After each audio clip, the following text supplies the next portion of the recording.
Welcome to Diary of an Ex-Ho. I'm Cheri Hardman. I'm your ex-ho, and today's guest is Lori Van Deman. So sit back, enjoy the episode, and remember the old saying, always a bridesmaid when you're a hoe. My name's Lori Van Deman. I'm a stand-up comedian from Portland. I am squishy straight. My pronouns are she, her, and I am single. All right. Well, good to meet you. I'm glad you're on here. We're going to have some fun. Mm-hmm.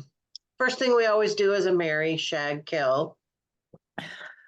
And I try to orient it to the person, but not knowing you, I had to just like go look at your page and try and figure something out. And I watched a set, a really good set, by the way, about and you were talking about chakras and witchy stuff, Mm-hmm. And Yeah. so let's just go get it. Marry, shag, kill. There you are. Let's do that. All right. So you're going to have three people. You're going to have to marry one, shag one, and kill one. And we have the spiritual meditation edition. Oh my God. Okay. So we have Sting, Kobe Bryant, Orlando Bloom. Who you going to marry? Who you going to shag? Who you going to kill? Okay. I'll marry Sting. It's very rich. I mean, they all are/were, but Sting seems like more of a spiritual partner. I'm good with that. Kobe Bryant, I feel I have mixed feelings about that. He's already dead, so I'll say kill. And Orlando Bloom, I'd shag for the sake of Legolas. Okay. There we go. Stop. Okay. So, when it comes to sex, would you rather watch or be watched? Oh, I'd rather watch. Um, yeah, I still there's someone when I was a student in like the 90s, there was like a guy just jerking off on a train in Italy, and I still think about that. So I think I'd rather watch. um, when you were growing up, what did your parents or whoever raised you, what do they call private parts? I don't think they called them anything. I think they went to any length to not mention them. But Okay. yeah, I think they just said like privates. So Okay. Um, were your parents good relationship role models? mm, not really.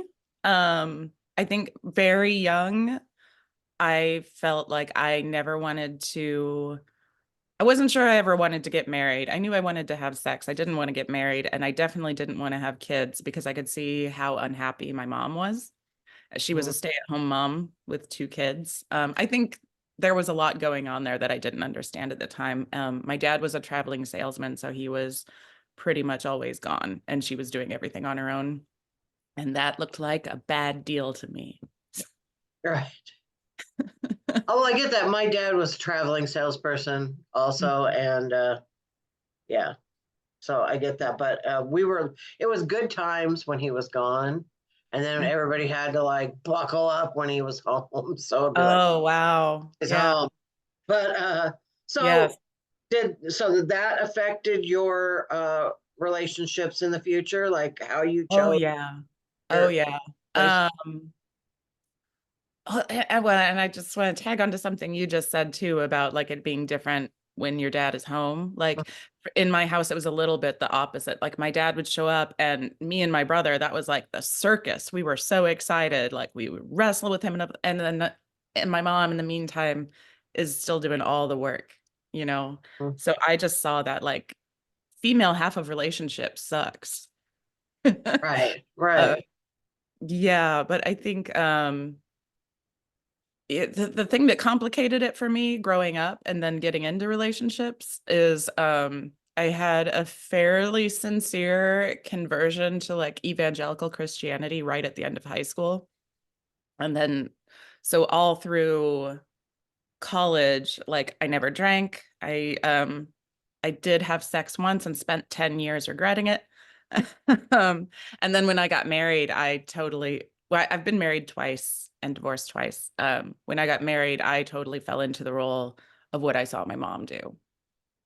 So Mm. it definitely, it's complicated. It all is. And it's like going back into this, like, just talking about it right now, I'm like remembering stuff. Like, I'm remembering like coming home from school and my dad's car was there, like, Oh gosh. Wow. All right, so now we're going to go talk a little bit about your sexual awakening, like when you first realized sex was a thing, whether it was somebody told you about it or you just started realizing things in your body. Can you kind of tell me about that a little bit? Oh, like as a Oh, kid. mm, Um, I remember sitting in the theater next to my mom watching Top Gun. And do you remember that sex scene? I never saw Top Gun, so Okay. It's all silhouettes and there's a lot of like it's very, very often mentioned in this podcast. yeah. Oh, okay. So I'm very typical maybe in this way. I was probably like 8 or 9. But I was also like, that was the first time I was like, oh, that I felt like a full body thing. But I was also at the same time, I had a female best friend and we were making out in the closet all the time. Every play date, that's what we were doing. Really. Yes. Um, and it was like this weird boundary of like we were pretending each other were boys, but it was kind of hot. I'm not the Also, only we were one. very young, I'm so I'm not like, the I only. have not gone through this in therapy yet. My best friend and I played doctor a lot, Oh yeah. or Mhm. she always wanted to be. This is an old reference. She always wanted me to be Ginger, and she was Gilligan Oh from Gilligan's wow. Island. And Ginger would always try to seduce Gilligan when she wanted something from him. And Mhm. so she always wanted to do those scenes where we had to kiss. Oh wow. I just went along like, okay. Yeah. But so yeah, you're not alone in that, I guess. Gilligan is a really interesting like sexual archetype. Well, then she ended up, turned out she was a lesbian, and I was like, oh, that explains so much. Mhm. I was just along for the ride. Oh yeah. No, my friend and I who like my my first makeout partner and I somewhere in our early teens, like we had drifted apart as friends, but we came back together and we were like, that doesn't mean we're gay, right? Like, Right. but Did you have any celebrity crushes when you were growing oh up? gosh, yeah. Um, as when I was younger, it was all like sports figures. My parents were huge Denver Broncos fans, so I was really into John Elway, which is so gross now when I think about it.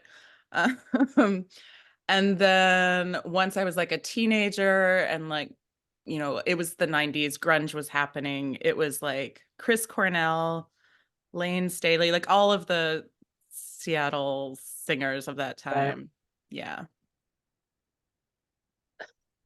Okay, so we've already covered this mainstream movie that had a sex scene in it that you kind of always gravitated to or remembered. Any others besides Top Gun? Um, Not a lot comes to mind, but there was also like the Labyrinth David Bowie bulge, which Yeah, I'm sure is also very typical. I think someone's mentioned that too. That's funny. Do you watch porn? Not very often, but yes. Yeah. Do you have like a go-to category you're willing to admit to? Yes, it's usually like masturbation because I know everybody in there is having a good time.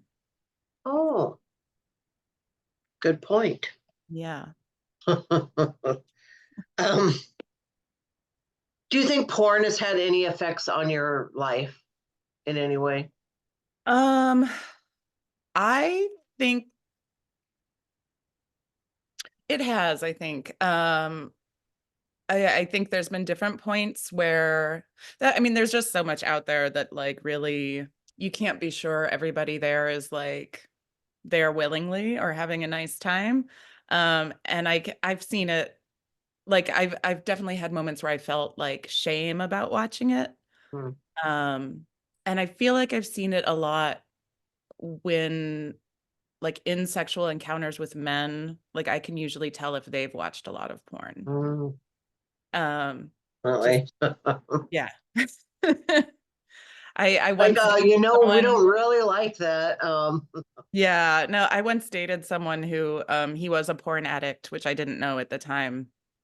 And he would watch porn before we got together because that's what actually turned him on. And that was such a huge blow to my ego, you know? And I was like 27 and like had the body of a 27-year-old. Like there was nothing wrong with me. And Right. I was like, oh, my boyfriend's not into me. What's wrong with me? Like, you know, ugh, that stuff is Yeah. rough. It's rough. Uh, what would you consider to be amazing sex, or what's your definition of amazing sex? Oh gosh. I mean, ideally, everybody comes and you feel very connected. And feeling comfortable is like really important to me. Or like if there's like if I'm not quite comfortable, it's in a way that like feels adventurous and that I'm Right. into. Yeah. Right. Not scary. Yeah. Yeah, yeah. Like I'm 100% sure that I will survive. Right. Uh, okay. Let's go to the wheel of dirty questions. So, to go here. And then I got to get out of this. Tasting. Okay. We're going to just spin once. Whatever question you get, that's the one you got to answer. Okay.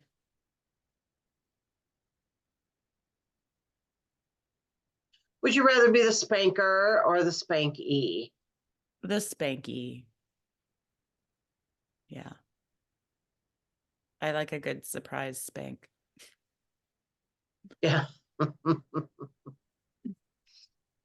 Okay. Uh, how's your body image? Um, it's pretty good these days. It's interesting. I've had a child. I went through COVID. Like I know like nobody necessarily feels great about their COVID weight and whatever, but I feel like I'm both like the heaviest I've ever been and the most voluptuous I've ever been. I'm really like into it right now. Mhm. So, That's good. All right, it's a new question, newer question, and I'm not sure about if I should keep asking it or not. But mhm. has anybody ever in your life, or have you ever had the feeling that somebody was shaming you about having a woman's body parts in any way? Oh yeah, definitely. My first husband, who, okay, so because we were in that super Christian universe, we waited until we were married to have sex. Mm-hmm. Big mistake. Do not recommend. Uh, I don't know. I don't want to diagnose him. I don't know if he was like, might have been like asexual or possibly some variety of queer. He was clearly not into me. And at one point he said he wished we could have sex without him having to touch me. And I was Wow. like, I never felt like more disgusting. And Uh-huh. yeah, so definitely. What's the best compliment you've ever gotten on your naked body? Let's go there now. Oh gosh.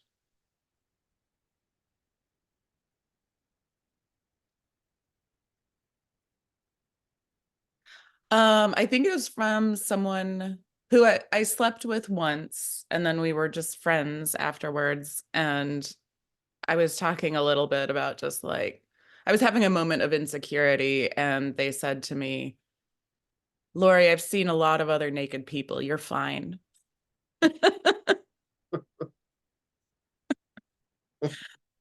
It felt very accepting, you know. Right, It's right. made like whatever I think my flaws are like very normal. Do you have any sexual regrets? Yes. I think when I in my 20s when I first like came out of that religious universe, you know, I had my blitz year of like sleeping with anyone and everyone, and there were a lot of people I had sex with who didn't deserve it. Right. Um, Did you yeah. ever have you ever had sex with someone just to make them go home? Oh yeah. Lots Okay. of times. Lots of times.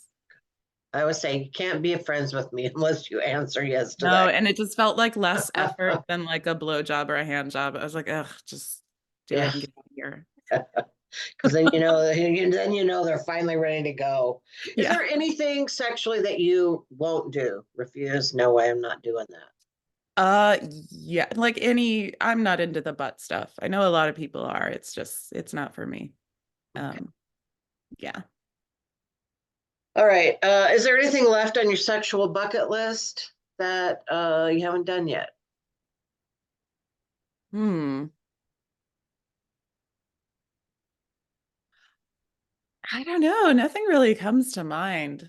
I'm I've been like pretty I think I've cultivated a space in like my 40s where I'm just like I've Mhm. done most of what I set out to do.